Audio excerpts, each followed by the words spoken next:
नगमा चुरा लोगे लेकिन मेरी आवाज कहाँ से लाओगे, तुम मेरे तर्ज तरन्नुम का अंदाज कहाँ से लाओगे। तामीर तो होंगे अब भी कितने ताज महल, लेकिन वो शाहजहां के खातिर मुमताज कहाँ से लाओगे। सामीन अस्सलाम वालेकुम, मैं हूँ आपका मेज़बान प्रिंस अल्ताफ। सभी सामीन का खैर मकदम करते हैं इस प्रोग्राम में जिसका नाम है रोजगार के वसाइल। सामीन, इस प्रोग्राम का मुद्दा मकसद यही है कि यहाँ के पढ़े लिखे बेरोजगार नौजवान अपना रोजगार किस तरीके से कमा सके। इसी सिलसिले में आज हमने दावत दी है चीफ एग्रीकल्चर अनंतनाग एजाज हुसैन डार साहब को। एजाज साहब, खैर मकदम करते हैं इस प्रोग्राम में आपका जिसका नाम है रोजगार के वसाइल। जी शुक्रिया आपका। मैं आपका शुक्रगुजार करता हूँ कि आपकी वसातत से मेरी जो इश्यूज़ है, मेरी जो नसीहत है, मेरा जो मशवरा है वो मेरे ज़मींदारों और अनएम्प्लॉयड यूथ तक पहुँचे। इसके लिए मैं आपका शुक्रगुजार करता हूँ। एजाज साहब, आपसे पहला सवाल ये है कि आप हमारे नाजरीन को ये बताइए, जो यहाँ के पढ़े लिखे बेरोजगार नौजवान हैं, एग्रीकल्चर डिपार्टमेंट के पास ऐसी कौन कौन सी स्कीमें हैं जिन स्कीमों का फ़ायदा उठाकर यहाँ के पढ़े लिखे बेरोजगार नौजवान अपना रोज़गार कमा सकें, और HADP जो मरकज़ी सरकार की तरफ से जो हाल ही में लॉन्च किया गया है उसके बारे में हमारे सामीन को बताइए। जहाँ तक एम्प्लॉयमेंट जनरेशन का ताल्लुक है तो agriculture is the biggest sector जो एम्प्लॉयमेंट जनरेशन जो अनएम्प्लॉयड यूथ और एजुकेटेड यूथ्स के लिए जो दरकार होती है उसमें मैं आपको बता दूं कि एग्रीकल्चर में ऐसी बहुत सारी चीज़ें हैं जो स्किल डेवलपमेंट कोर्सेज है। फॉर एग्जांपल इसमें मशरूम कल्टीवेशन है, इसमें एपीकल्चर स्कीम है, इसमें सॉइल टेस्टिंग है। क्योंकि अगर मैं आपको फील्ड में ले जाऊंगा, हमने कुछ गाँवों में ऐसी सॉइल टेस्टिंग लैब्स भी इस्टेब्लिश किए हैं जहाँ पे अनएम्प्लॉयड यूथ जो है 5 से 10 तक जिनको रोज़गार मिलता है, जो सॉइल कलेक्शन करते हैं सैंपल फ्रॉम फार्मर्स फील्ड, उनको अपना रोज़गार मिलता है। उसके अलावा जो फील्ड में है एपीकल्चर कम्युनिटी में, जहाँ अगर मैं बात करूँ आपको, वो इस अनंतनाग में हमारी जो लार्जेस्ट नंबर ऑफ़ जो कॉलोनीज़ है उसकी प्रोडक्शन है वो अनंतनाग में ही पैदा हम कर पाते हैं। जो उसमें हमारी एक फार्मर्स प्रोड्यूसर्स ऑर्गेनाइजेशन भी है। हमने बहुत सारे कैंप्स जो है वो with in state and outside state भी लगाए। रिसेंटली हमारा एक सेल्स सेंटर हमने मुंबई एयरपोर्ट पे भी हमारा एक चल रहा है, जम्मू दिल्ली बाकी जगह पे, हर जगह पे हमारी वो जो FPO है वो वहाँ पे जाती है। और गर्ज ये कि बिल्कुल रोज़गार से जुड़े हुए है। बहुत सारों ने अपने बिजनेस को उस हद तक पहुँचाया है कि वो एक तो उन्होंने अपने लिए रोज़गार बनाया है, बल्कि और दूसरे लोगों को भी वो रोज़गार फराहम करते हैं।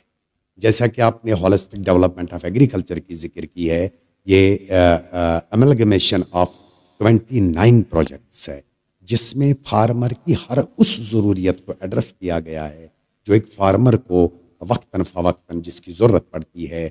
जब मैं एग्रीकल्चर की बात आपके साथ करूँगा तो उसका मेरा मतलब कहने का ये है कि agriculture and allied sectors, for example animal husbandry है, शीप हस्बेंड्री है, या हमारा हॉर्टिकल्चर है।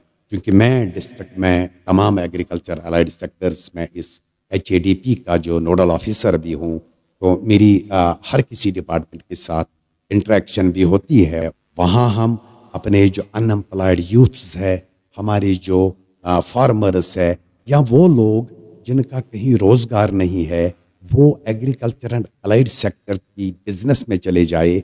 हम पूरी ट्रेनिंग उनको देंगे, हम उन्हें बताएंगे कि वो कौन सा यूनिट एस्टैब्लिश कर सकते हैं। हम उनको ये भी बताएंगे कि हम उनकी मदद उनमें कैसे दे पाएंगे। और उम्मीद है कि जो बेरोज़गारी का मसला जो हमारी वादी में खुसूसन और मुश्किल हमारी डिस्ट्रिक्ट में और हमारे गाँव में जो रूरल एरियाज़ में यूथ्स है, हम उनके इस बहुत बड़े इशू को एड्रेस पाने में इंशाल्लाह कामयाब हो जाएंगे। देखने वाले बेरोजगार नौजवान ज़रूर इन स्कीमों का फ़ायदा उठाएंगे।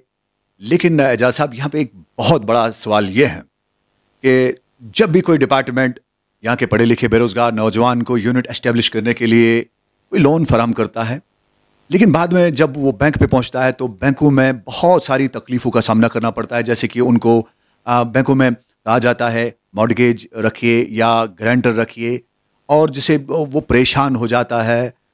क्या एग्रीकल्चर डिपार्टमेंट की तरफ से कोई ख़ास हिदायत दी गई है मैनेजर साहिबान को, या बैंकों में जो काम करते हैं आला ऑफिसर साहिबान, उनको हिदायत दी गई है यहाँ के पढ़े लिखे बेरोजगार नौजवानों को तंग न किया जाए?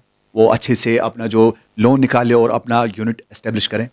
جی بالکل، میں آپ کی وساطت سے تمام جو جوان جو بینک سے لون لینا چاہتے ہیں کسی بھی ایگریکلچر الائیڈ سیکٹرز کے کسی یونٹ کے لیے under agriculture infrastructure development fund اور PMFE، اس کے تحت چونکہ یہ سارا سسٹم جو ہے یہ آن لائن ہے، اس میں بالکل ہمارے جو ایڈیشنل چیف سیکرٹری اس کا ریویو ہوتا ہے ایوری منتھ، جس میں جموں کشمیر بینک کے چیئرمین کو بھی بلایا جاتا ہے، بالکل وہ وہیں پہ ان کا جواب بھی دیتا ہے، اور میں بالکل جو RBI کی گائیڈ لائن ہے جہاں تک ان اسکیموں میں مورٹگیج کی ضرورت نہیں ہے وہاں پہ بالکل نہیں لیا جائے گا۔ اگر کسی کو کسی بھی بینک میں ایسی پریشانی آ جاتی ہے، میں ان کے لیے بیٹھا ہوں، میں بالکل ان کی طرف سے وہ کیس پلیڈ کروں گا، کیونکہ میں نے جو کہا ہے کہ اس کا جو رول ہے اکانومی یا امپلائمنٹ جنریشن میں وہ بہت زیادہ ہے، اس لیے ہر کسی اسکیم کو گورنمنٹ بہت زیادہ سیریس لیتی ہے۔ ہمارے چیف سیکرٹری سر بھی اس کا ریویو لیتے رہتے ہیں۔ تو اگر کسی یوتھ پر ایسی پرابلم ہے، اگر وہ خود بینک پہ نہ جا پائے، وہ بالکل میرے ساتھ آ سکتا ہے۔ ہمارا ریویو ہر منتھ اس کا ہوتا ہے، ہمارے ایڈیشنل چیف سیکرٹری اس میں ورچوئل لے لیتے ہیں جہاں پہ بینک کے امپلائز بھی ہوتے ہیں۔ اگر ہمارے پاس کوئی ایسا فیڈ بیک ہوگا تو مجھے یقین ہے کہ اس کو بالکل ودن ڈیز میں ایڈریس کیا جائے گا۔ اعجاز صاحب، آپ کا بہت بہت شکریہ، آپ نے اپنا قیمتی سمے نکالا ہے۔ ہم امید رکھتے ہیں کہ یہاں کے پڑھے لکھے بے روزگار نوجوان جو ہیں ان اسکیموں کا ضرور فائدہ اٹھائیں گے۔ پروں کو کھول زمانہ اڑان دیکھتا ہے، پروں کو کھول زمانہ اڑان دیکھتا ہے، زمین پہ بیٹھ کے کیا آسمان دیکھتا ہے۔ ملا ہے حسن تو اس حسن کی حفاظت کر، سنبھل کے چل تجھے سارا جہان دیکھتا ہے۔ سامعین، اسٹوڈیو کی گھڑی کچھ اشارہ کرتی ہے۔ آج کے لیے بس اتنا ہی، دیجیے اپنے میزبان پرنس الطاف کو اجازت، پھر ملیں گے اسی پروگرام میں ایک نئی شخصیت کے ساتھ۔ تب تک کے لیے خدا حافظ۔